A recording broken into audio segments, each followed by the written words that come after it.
You're listening to the Bearded Theologians podcast hosted by Matt Franks and Zach Bechtold. We hope you enjoy this week's show, and you can find out more about us by going online at beardedtheologians.com, where you can pick up a few t-shirts, listen to a few old episodes, and find ways that you can connect with us. Thank you for listening.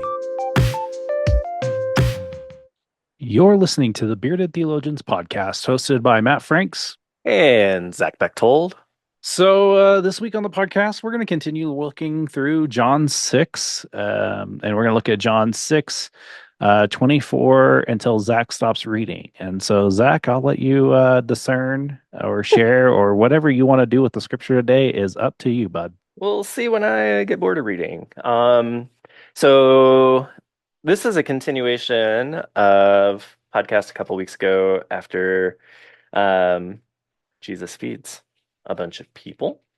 And we pick back up in John chapter 6, verse 24 through probably 35 or so. I don't know. We'll see. When the crowd saw that neither Jesus nor his disciples were there, they got into their boats and came to Capernaum looking for Jesus. When they found him on the other side of the lake, they asked him, "Rabbi, when did you get here?" And Jesus replied, "I assure you that you are looking for me not because you saw miraculous signs, but because you ate all the food you wanted. Don't work for the food that doesn't last, but for the food that endures for eternal life, which the human one will give you. God the Father has confirmed him as his agent to give life." They asked, "What must we do in order to accomplish what God requires?" Jesus replied, "This is what God requires, that you believe in him whom God sent." And they asked, "What miraculous signs will you do that we can see and believe you? What will you do? Our ancestors ate manna in the wilderness, just as it was written, he gave them bread from heaven to eat." And Jesus told them, "I assure you, it wasn't Moses who gave the bread from heaven to you, but my Father gives you the true bread from heaven. The bread of God is the one who comes down from heaven and gives life to the world." And they said, "Sir, give us all the bread all the time." And Jesus replied, "I am the bread of life. Whoever comes to me will never go hungry, and whoever believes in me will never be thirsty." Let's stop there. Now, as you hear that story, that conversation with Jesus and these folks, what comes to mind for you? I'd really like to go to Olive Garden and eat some bread right Of now course you would. because that sounds really good. I'd like some good bread. Or just take a big Hawaiian loaf and chow down on it for a little bit. Um, this is one of those stories that um, there's like a whole season as part of the lectionary this year of like the bread of life and how Jesus is the bread of life. We talked about that a little bit last week, and as we look at it this week. I love the question that they asked Jesus. What must we do in order to accomplish what God requires? Zach, if you were if your church asked you that question, how would you respond? Much in the same way that Jesus does to the rich man when he asks, "What must I do to have eternal life?" And Jesus essentially says, "You know the answer to that question. You know what does the law say?" Um, and the guy, responds with to love God with all I have or all I am, and to love my neighbor, right? And walks away dejected because he doesn't want to. He would much rather give up all of his things. It's so, or doesn't, not ready yet to give up all of his things, but it doesn't matter. That's how I would answer that question is with that same question of, what it takes. What does Jesus teach us? And it's a fascinating question here of what do we have to do? Tell Yeah, us. I mean, what master do you serve? I mean, I kind of talked about that last week Mhm. and looking at the Lion King, asking ourselves like, who do we serve? Look a little bit about it this week when we talk about the Beauty and the Beast. Who are you inviting to your table? But I love how Eugene Peterson in his translation, so here's verse 29 in his translation. This is Jesus' response to the question. Jesus said, "Sign on with the one that God has sent. That kind of commitment gets you in on God's works." I kind of like that a little bit. Like, Yeah. like to be like, what does it require? It requires you to follow. And I think sometimes we assume that to be um agree or be 100% committed or whatever, but it really is about being faithful to God and following Jesus more than anything. And I think sometimes we get hung up on certain procedural doctrines or policies, and I think that when we think about church life, there is a difference between doctrine and polity. And the doctrine is that scriptural theological understanding of what we believe, where polity is the praxis, that the rules that guide us and guide the church, and that they are in a lot of ways different. Because I mean, you've sat through some policy meetings. How often do we actually talk about the theological ramifications of this polity? And what does it mean when we say this about God versus actually doctrine conversations where we actually are doing that work? That the two tend to be separate. They should be aligned, but they tend to be separate for whatever reason. I don't know. But I don't know. I just think the requirement is that you follow, like you buy into it, you do it, you do exactly as God commands you. And when you think of Micah 6:8, what does the Lord require of you? To love justly and to walk humbly with your God. Jesus is pretty clear on what it takes to what the requirement really is to get the bread. Well, and what Jesus answers the question before they ask the question, right? Like their original question is, when did you get here? And Jesus says, I assure you that you are not looking for me, not because you ate or because you saw miraculous signs, but because you ate all the food you wanted. Don't work for the food that doesn't last, but for the food that endures eternal life. You, and then they turn around and be like, well, what do we have to do? And Jesus is like, you're doing it. You're here, right? You're here because not because you saw me do something cool, but because you you you experienced what it was, and now you're coming back searching for not more bread, right? Not more food, but for what brings you to the next thing, right? What it is. It's that question. How do we get eternal life? What do we have to do to do this? And Jesus understands in these moments, they're not coming because he did cool stuff. They're coming because they're curious and they're interested and they want more of Jesus rather than just more bread. And Jesus encourages them to do that. Work for the thing that's going to last, not for the thing that's going to fill your belly today. And I always find that really interesting and cryptic when Jesus says things like that, especially in John's gospel, or anytime he says, I am the bread of life, or I am anything, right? I am the good shepherd. I am all the things. When he says those I am statements, I always find it fascinating because it's usually in response to questions like this of like, what do we do? What's next? How do we do this? And you're already doing it, right? We're Yeah. here. Well, isn't that funny? Like that's the same thing. I'm sure you've dealt with it just like I have in church life, how many people are looking for the way to follow Jesus. And like, I mean, how many times have you ever said, you're doing it? Like Hmm. just keep doing what you're doing and you'll be Yeah. fine. Like Yeah.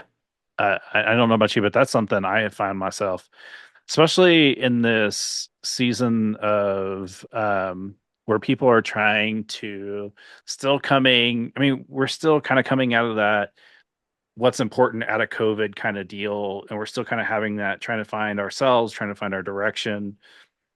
And so we're trying to figure out what does it take to do these things because I want to Hmm. invest into something that's going to be worth my time and worth my energy. I don't want to just do something to do something. And I think Hmm. that when we start to ask that question about our faith, it takes us in a place where it can lead us into places we didn't assume we'd want to go, or we're going to be difficult to go, or with the there's a lot uh that we could have to wrestle with. And so I think like when we ask, like, you know, uh, we've kind of gotten out of the lull of membership vow stuff, and holding, uh, being able to do that, or just, like, what does it mean to be a member of the church? Like, really, what does that mean? I think as we wrestle with that, It means that you're part of a community. It means that people there's a lot that we can talk about how that really why that's really important to be part of a church. But when we really unpack it, we start to see like why it's important to be a part of this. I think so. This conversation goes on with verse 41. The Jewish opposition grumbled about him because he said, "I am the bread that came down from heaven." They asked, "Isn't Jesus Joseph's son, whose mother and father we know? How can he now say, 'I've come down from heaven'?" And Jesus responded, "Don't grumble amongst yourselves. No one can come to me unless they are drawn to me by the Father who sent me, and I will raise them up at the last day." Even hearing it, like they saw the things, they hear Jesus saying, keep doing the work, right? Like keep moving closer. And then they're like, who is he? Who's he to say this? Right. And it's that same idea. You're right. When people come and they're like, I'm trying to do the things and what do I do? And well, you're doing them. Just keep moving forward, right? Uh, and I often imagine people leaving going, well, who's he? Who's he to tell me, right? Yeah. Like To keep doing the same things. or like that's not the answer I wanted. Like Right. that's not what I wanted to do. Or I don't want to like And that is I very much what that answer is, right? They're grumbling because they didn't hear what they wanted to hear, yeah. right? Yeah. Yeah. The people who get frustrated with Jesus, they're wanting that very specific, very geared answer, and often Jesus just asks them more questions, Yeah. or says things like, "I am the bread of life," and they're like, "Nope, didn't like it, didn't like Well, that." I also liked how you read the scripture. You said, "Give us all the bread all the time." All the time.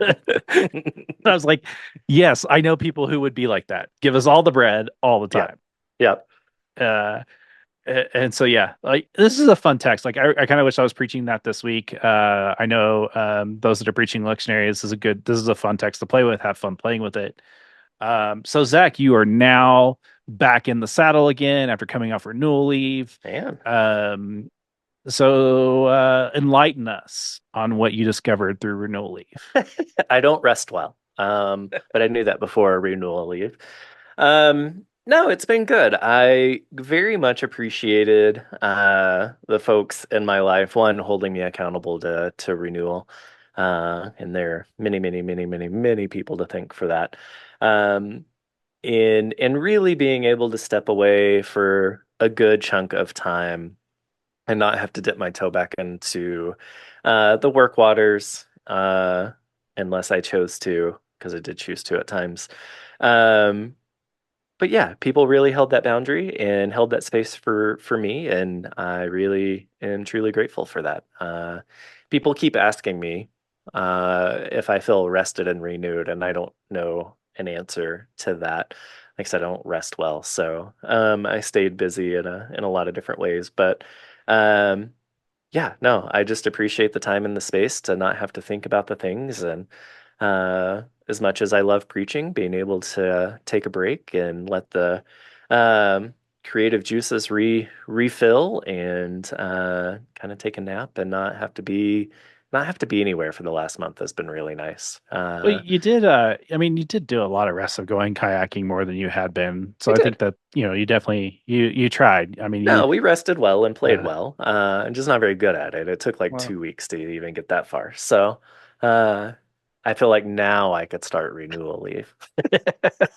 that's about how it goes. So. Yes. Yeah.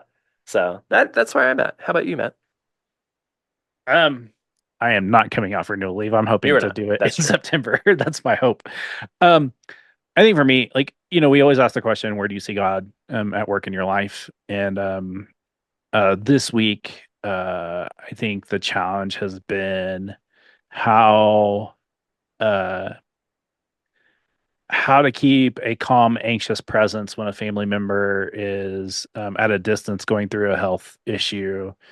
And how do I maintain my sanity knowing that I'm so far away that I can't just drive up there and be like I've done in the Mhm. past. But I've seen God kind of give me some peace in the moments of it. And whether it's me using humor to make fun of it, which is tends to be what I do to help me, or just kind of help guide my family on making good, healthy decisions for my father. I think that that's been, to me, there's been a subtle piece there that I've not had in these kind of moments before. And so I've really appreciated that. And the congregation has been amazing of supporting me, and conference staff that are my supervisory people have been really good at checking in on me, and I really appreciated that. That's something that's a little newer to me. I'm not something I'm accustomed to as much. And so I've definitely been appreciative of that. And that's, to me, that's how God is at work. It's working through us and on us. And so Mhm. I've definitely have seen that in the last week, dealing with my father's health issues. So Yeah. yeah. Good.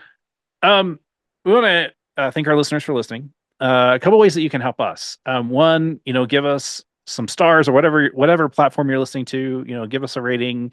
Share with us what you like or what you don't like. That helps us get out there. Also, don't be afraid to share anything that you like. I had a friend who is actually now entering in as a pastor, as a part-time local pastor, who listened to one of our old podcasts on Ephesians 4 and really appreciate what we had to say. And I really appreciated her words back to me. That makes me feel like what we're doing here is actually making a difference. Although we really do this to help us process things and actually have a good space to have that conversation that we don't necessarily get to have all the time.